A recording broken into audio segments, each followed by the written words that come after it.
ये मेरे लिए भी सौभाग्य होता है कि मैं अपने एक्सपीरियंसेस संगत के साथ जोड़ पाऊं।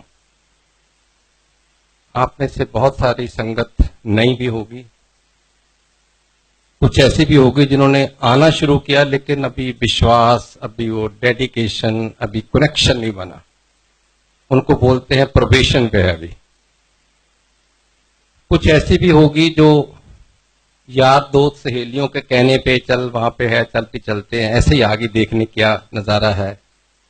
लेकिन मैं आपके साथ जो आज सत्संग शेयर करूंगा वो सिर्फ और सिर्फ अपने एक्सपीरियंसेस पे बेस के ऊपर,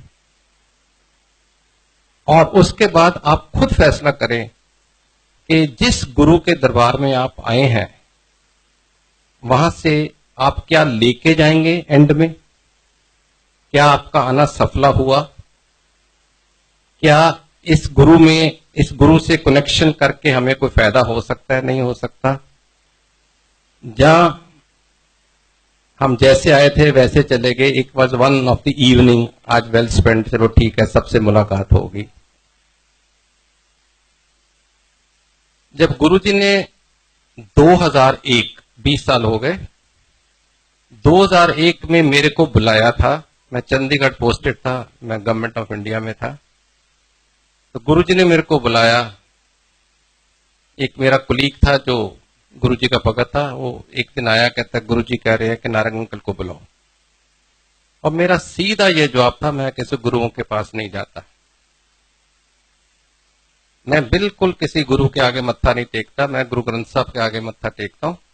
और मैं नहीं जाता क्योंकि हमारा कुछ धर्म भी है, विश्वास भी है, और वैसे भी हिंदुस्तान की धरती गुरुओं से भरी हुई है। तो मैंने कहा मैं सबकी इज्जत करता हूं लेकिन मैं ऐसे नहीं जाता। उन्होंने फिर बुलाया, फिर नहीं गया। तीसरी दफा बुलाया, फिर नहीं गया। कुछ हालात ऐसे हुए कि उन्हीं दिनों गुरुजी के माता जी गुजर गए, और मेरे फ्रेंड ने कहा कि यार मैं उनको अफसोस करने जा रहा हूं, चलने। मैंने कहा यार अब ये तो हमारे संस्कार हैं, जो आदमी 3 दफा बुला चुका है, इतना तो मेरा बनता ही है कि मैं जाके अफसोस करूं। और सच पूछो, मैं पहली दफा जब गुरुजी को मिलने गया था, स्टिल रिमेंबर, 16 मई 2001 को सिर्फ और सिर्फ अफसोस करने गया था। मोर ऑफ ए रिचुअल, क्योंकि ना मैं गुरुजी को जानता था, उनके परिवार को जानता था, ना उनकी माता को जानता था। जैसे एक दुनियादारी होती उस तरीके से गया था। जब मैं गुरुजी के गांव पहुंचा डुगरी, हम सोचे थे आधा घंटा लगा के चल पड़ेंगे वापस, लेकिन गुरुजी घर में ही नहीं थे। 4 घंटे वेट की उनकी, वहां पे मेडिटेशन में थे। और वो 4 घंटों में, उस समय तो नहीं एहसास हुआ, बाद में समझ आई कि गुरुजी का, मैं समझता हूं ऐसा मानना रहा होगा कि ये कोई बहुत विश्वास से तो आया नहीं, इसको मेरे बारे में कुछ पता चल जाए फिर मैं इसको दर्शन दूं। तो मैं तकरीबन 4 घंटे उनकी परिवार के साथ बैठा रहा। बापूजी थे, उनके फादर, उनके ब्रदर, उनकी भाभी, उनकी सिस्टर, उन सब के साथ बैठा रहा, 5-7 लोगों के। और मैं, वो 4 घंटे बहुत होते हैं, चाय प्रसाद लंगर कितना खा लोगे। मैं पूछता रहा, आपको क्या गुरुजी बचपन में क्या करते थे? शरारती थे, खेलते थे, पढ़ते थे कि नहीं, स्कूल जाते थे कि नहीं? जो मन में सवाल आते रहे पूछता गया। अब उस समय इतनी आस्था नहीं थी कि मैं हर चीज को मन में रिकॉर्ड करता, लेकिन इतना मेरे को याद है, मैंने गुरुजी के फादर को पूछा, बापूजी को, कि आपको कैसे पता चला कि आपके घर में गुरु जन्मा है? और मेरे को बापूजी ने कहा, अच्छा सवाल किया, हमको भी बहुत लेट पता चला कि हमारे घर में गुरु पैदा होगा। छोटे होते बहुत सारे ऐसे किस्से होते थे जिससे ये लगता था कि कोई हमारे घर में, पता नहीं इस आदमी के पास बड़ा मैजिक है, या इसके पास कोई पावर है हिप्नोटिज्म की।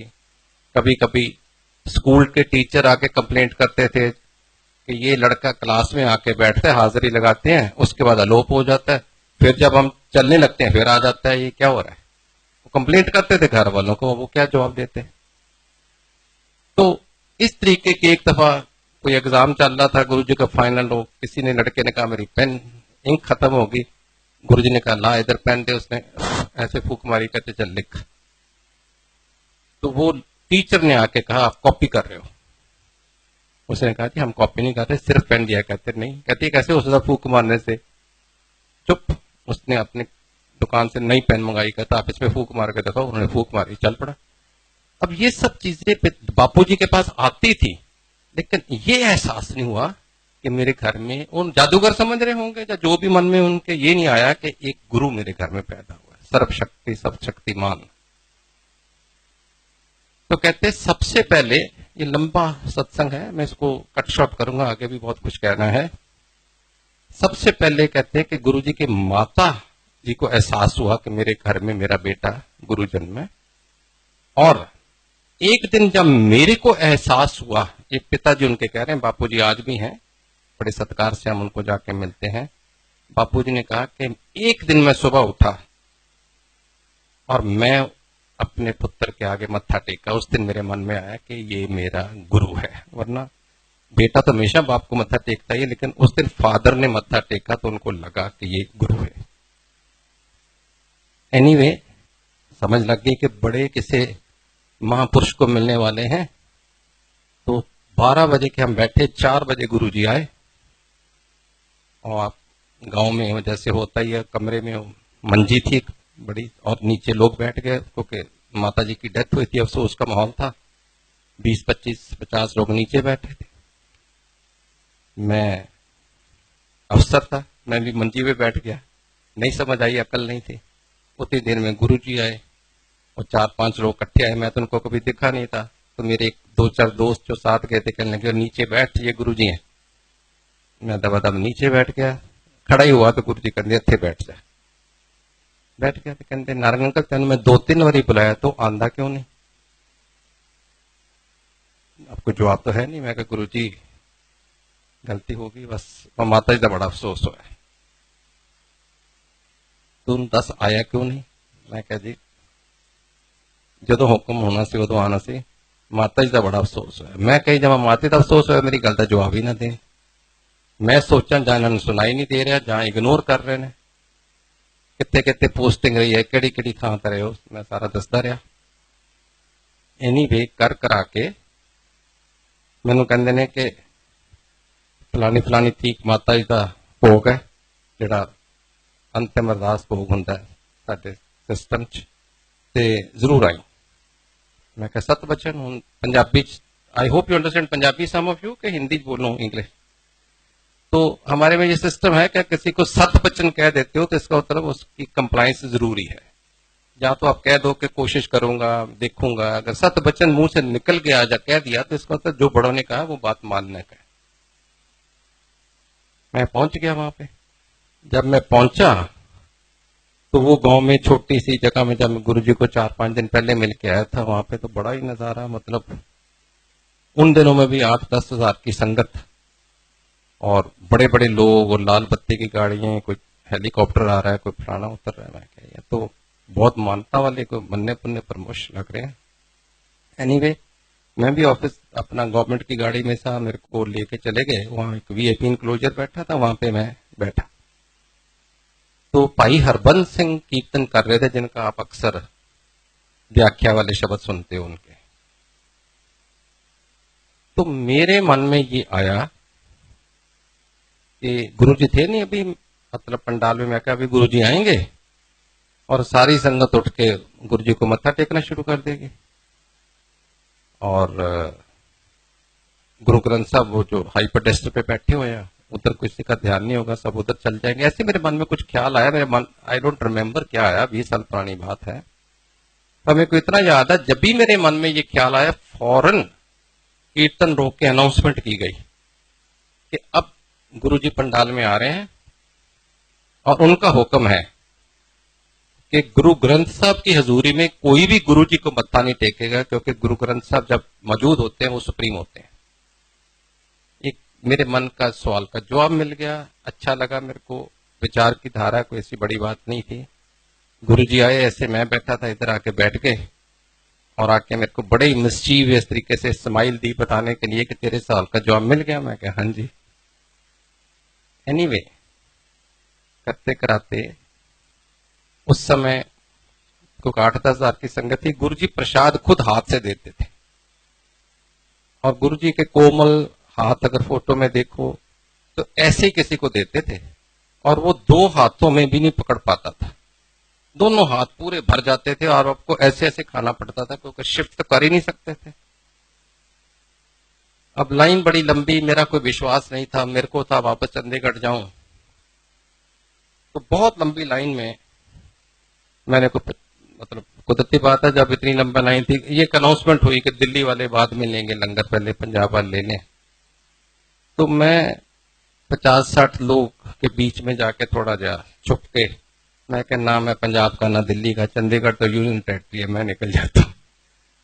तो मैं प्रसाद लेने के लिए स्मार्टली भी चलो चले घर चले, वैसे 50-60 किलो किसी को बोल दो जरा मेरे को जल्दी, को ना तो करता नहीं, लाइन में आ गया। ऐसे ऐसे गुरु जी प्रसाद दिए जा रहे हैं, और जब मेरी टर्न आई कहते आओ नारंग अंकल आगे लाइन तोड़ के। मैं तो देखता ही रह गया, इन्होंने देखा कहाँ पे मेरे को। उस समय एहसास नहीं हुआ ये कौन है। आज पता है वो शिव है, तीसरी आंख से दुनिया देखते, मैं किस बात की मूली हूं। लेकिन वो उन्होंने जब कहा ना, मैं कह यार इन्होंने पकड़ दिया मेरे को।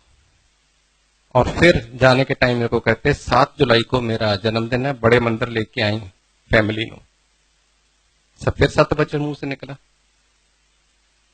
जब मैं 7 जुलाई को 2001 में दिल्ली पहुंचा बड़े मंदिर में,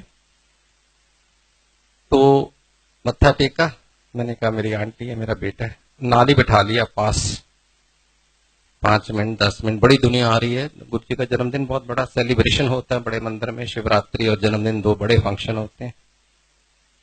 और उसमें वहां पे अरुण शोरी अंकल बैठे हुए थे। If you have heard of Arun Shourie, he was minister पहली वाजपेयी गवर्नमेंट में भी, और वैसे इंडियन एक्सप्रेस के एडिटर भी रहे हैं, बहुत फेमस जर्नलिस्ट हैं। 10 मिनट हुए होंगे तो कहते अरुण शोरी को, शोरी अंकल नारंगा को सत्संग सुनाओ। उसने अपना सत्संग शुरू किया कि उसकी बीवी को पार्किंसन थी, 8 साल से बेड रिडन थी, उठ नहीं पा रही थी, बड़े इलाज किए, बड़े गुरुओं के पास गए, कुछ नहीं बना। एक दिन इस गुरुजी के पास कोई ले आया, तो जाने के टाइम गुरुजी ने कहा ये प्रसाद अपनी बीवी को दे देना। वो था समोसा प्रसाद। अब ये आदमी सोचे मैंने गुरुजी को बोल रहा है बेड रिडन है, ये भी बोल रहा उठ नहीं सकती, तो गुरुजी को क्या सूझी, प्रसाद भी देना था तो फ्राइड ही देना था, मतलब वो तो खाती नहीं, टच नहीं करती।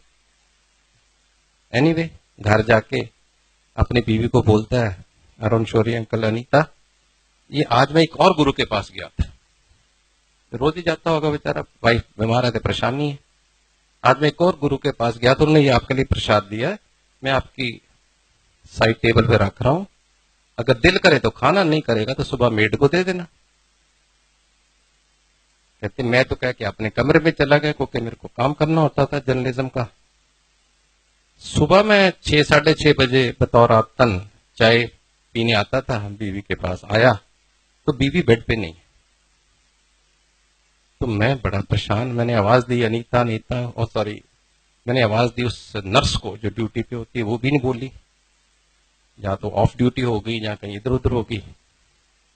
फिर मैंने देखा समोसा भी नहीं है, मैं क्या तो खा गई लगती है।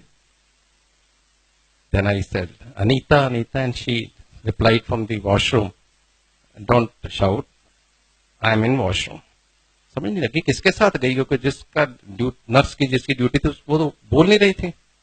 उतनी देर में वॉशरूम का दरवाजा खुला और सोटी के साथ आंटी आ गए। तो बड़ा परेशान हुआ, आप तो 8 साल से नहीं उठ रहे थे, क्या हुआ? कहती पता नहीं, आपने रात को एक प्रसाद दिया था, पहले तो मेरा भी कोई मन नहीं था खाने का, ऐसे रख दिया, और फिर 2 बजे 2:30 बजे मेरे मन में क्या ख्याल आया, मैंने उठा के प्रसाद खाया, और मैंने भूल ही गई थी कि मैं उठ नहीं सकती, प्रसाद खाया तो मेरे को अर्ज हुई बाथरूम जाने की, मैं छोटी पकड़ी और चली गई। That was the beginning. अब यही चीज कोई ऐरा गहरा का कोई भी और संगत का सुनाता तो मेरे को विश्वास नहीं होता। मेरे को लगता है ये गुरुजी ने अपने कुछ टट्टू पाल रखे, स्पोक्स पर्सन है। आप में से कई सोचते होंगे मैं भी गुरु जी का स्पोक्स पर्सन हूँ, कि उनकी सत्संग करते हैं, उनकी तरफ से पता नहीं क्या इनको मिलता है, ये जो गुरु जी का प्रचार। नो, पर उनको पता था गुरु जी को कि ये जो पढ़े लिखे लोग हैं, मेरे जैसे सो कॉल्ड पढ़े लिखे, अरुण शौरी कहेगा तो एकदम मान जाएंगे, कोई और कहेगा तो शायद नहीं मानेंगे। तो यही कारण था गुरु जी ने अरुण शौरी से ही सबसे पहले सत्संग कराया मेरे साथ, जिसमें मेरा, मेरी बीवी और मेरे बेटे को अटल विश्वास हो गया कि ये अरुण शौरी ये कह रहा है।